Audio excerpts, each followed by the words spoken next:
Mrs. Baker, I am Sam Stone, and it is a real pleasure to meet you. May we come in? Of course you may. I must confess I wasn't expecting a delegation. Allow me to present Mel Sharp, Clyde Porter's business manager. How do you do? How do you do? Gus Anderson, Clyde's lawyer. How do you do? How do you do? Danny Wilson is press agent. Oh, how do you Miss do? Baker? Why don't you all sit down?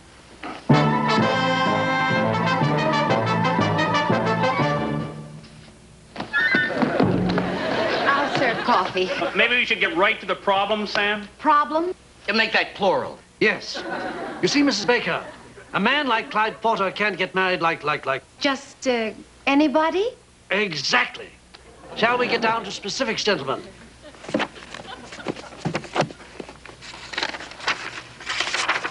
Now, to begin with, Mrs. Baker. Don't forget the tax problem, Sam. I won't, Mel. Just relax. Conant's never relaxed. You see, Mrs. Baker, for a man in Clyde Porter's position, there are many factors to be taken into consideration. Professional commitments, publicity coverage, guest lists, selection of site for a honeymoon, entertainment of guests at a reception, to say nothing of Tax problems. Sarah said that she and Clyde would like to have a very simple ceremony. My dear Mrs. Baker, that is exactly why we are here, to make things simple. Right, gentlemen? Right. As simple as the tax problems will allow. Yes. Now, what size reception did you have in mind? I don't know. I thought the immediate family and perhaps a few close friends. A few close friends. My dear Mrs. Baker, not counting the press, Oh, Clyde is very big with the press. He's very popular. numero uno. And aside from the press, Clyde Porter has at least 400 or 500 close friends 400 or 500. who absolutely must be present at the ceremony. Without counting the press. Or considering his tax problem. Right. Now, the way we have this worked out, Mrs. Baker, I think the first thing to do is set the date. After that, we can proceed to concretize all the divergent elements we've mentioned into one coordinated. We cover all the bases, as they say. The wedding should come off with the minimum of difficulty for all concerned. Well, I wouldn't want to bet on it. Well, I think that's enough for the first meeting. You have your work cut out for you, I'll say that.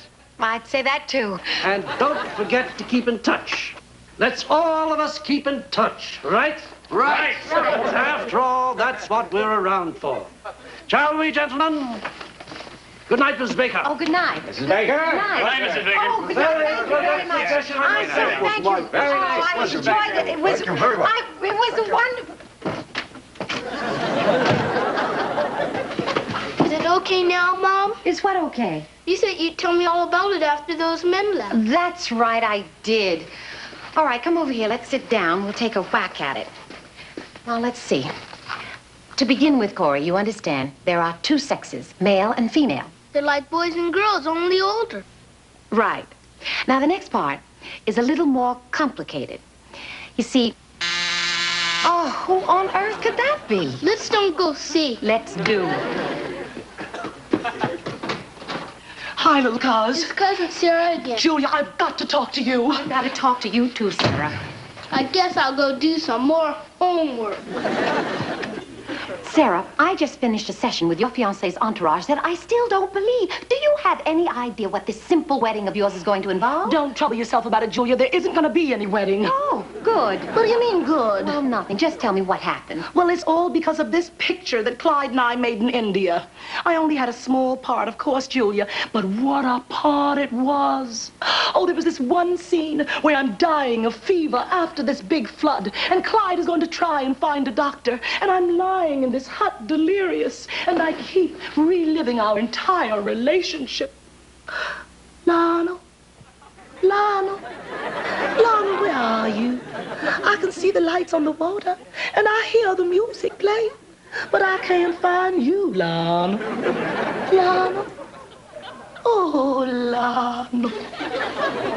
Listen, Sarah, that's all terribly moving. But what does that have to do with why there isn't going to be any wedding? Well, that's what I've been trying to tell you, Julia. This afternoon, Clyde confessed to me. Confessed what?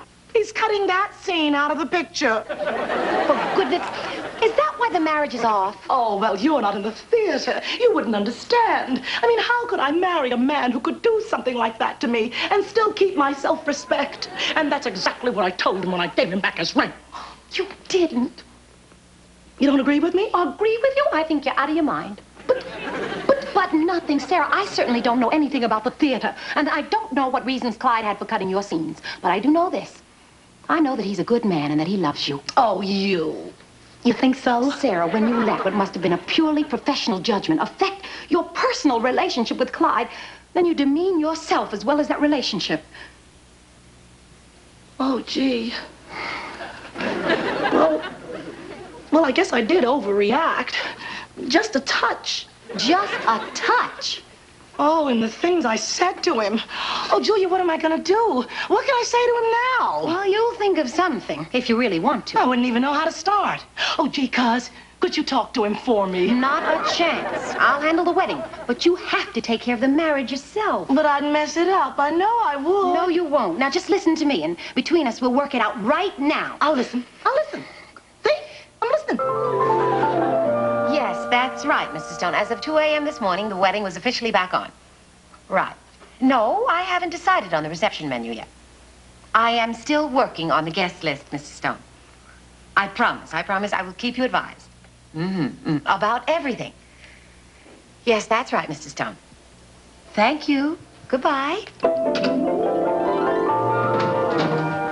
hi, Mrs. Baker. Hi, Roberta. I'm just finishing up. Where is Corey? He and Earl are in his room. Been mighty quiet all afternoon. Did you talk to him last night? No, unfortunately, we never got to it. Oh, I guess that's what they're brooding about. Well, he won't have to brood much longer. I'm going to take care of that right now. Corey! Corey Baker? Come out here, darling. I want to talk to you. Hi, Mom. Is anything wrong? Did I do something? There certainly is, and no, you didn't. It's my fault. Last night, you and I started... Oh, no. Now what? Hi. Listen, Julia, a messenger left this for you this morning. It's supposed to be the tentative guest list for Sarah's wedding. And she called, and she asked me to Listen, tell you that she was... hold it, Marie. Just hold it. For once, Sarah's wedding is going to have to wait. For 2 days, my son has been waiting for me to explain to him how babies are made. And nothing, I repeat, nothing is going to stop me from taking care of that little matter right now. Gee, Mom, can Rosie Wagner stay and listen too? Yeah, can I? Is it okay if I stay too? Marie Wagador, you already have 2 children. What could I possibly tell you that you don't already know? That's what I want to find out. Me too. After all, someday I might be a mother myself, and I'd like to see how you handle this. Then everybody come over here and sit down. Don't interrupt. Now, to begin with, boys, you understand. Oh, I don't believe it. I simply don't believe it. Come in. Julia, you'll never guess what I just... Sarah, not one single word. Now just sit down and listen. You might even learn something useful. Now, if that doorbell rings again, nobody moves. You got it? All right. Now, to begin with, boys, you should understand that the creation of life is a very natural, very beautiful part of living itself. And every living thing, whether it's flowers or birds or fish or people, has its own special way of creating life. For people, ideally, it begins with love. Of course, there are many different kinds of love in the world. But what I'm going to tell you about now is...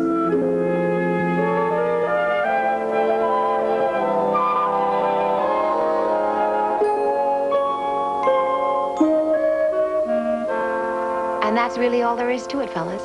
That's how babies get made. And that's how we all came to be here in the first place.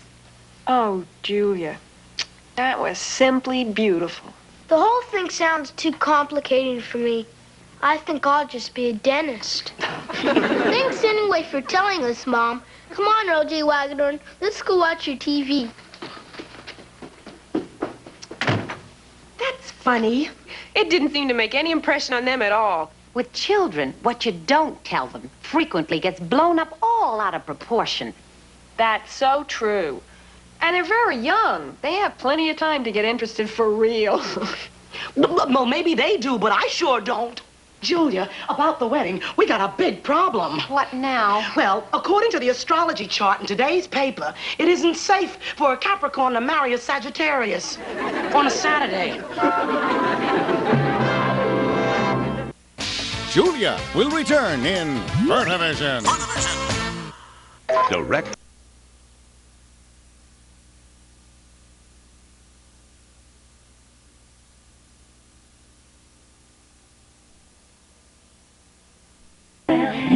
So well with All's Well. All's Well is brought to you today by Sugar Twit Crunch, jam-packed with real sugar for energy. Now it's time for the show. Well, Chipper, I think you've learned your lesson. You can bet I'll think twice before I distract the lion tamer again. More pie? Sure. He can't. Next Monday is the best I can do. That's right. Nurse, call the hospital on that Anderson case. Set up a special GI series. And also, you'd better call your house and mine and tell them that we'll be working late tonight. I don't know how we're going to cope with all this activity. Why does everybody have to get sick at once? Yes, Doctor. Now, don't forget Miss Lomar's an X-ray. You know, it's a lucky thing for the both of us that your cousin and Clyde Porter decided to elope at the last moment. I guess so. As a woman, I'm a little disappointed, but as the cousin of the bride, I couldn't be more happy. Oh, Becky, you've been working for me too long. You're getting to be just as sentimental as I am. Now, Doctor, don't forget your patient. Ah, yes.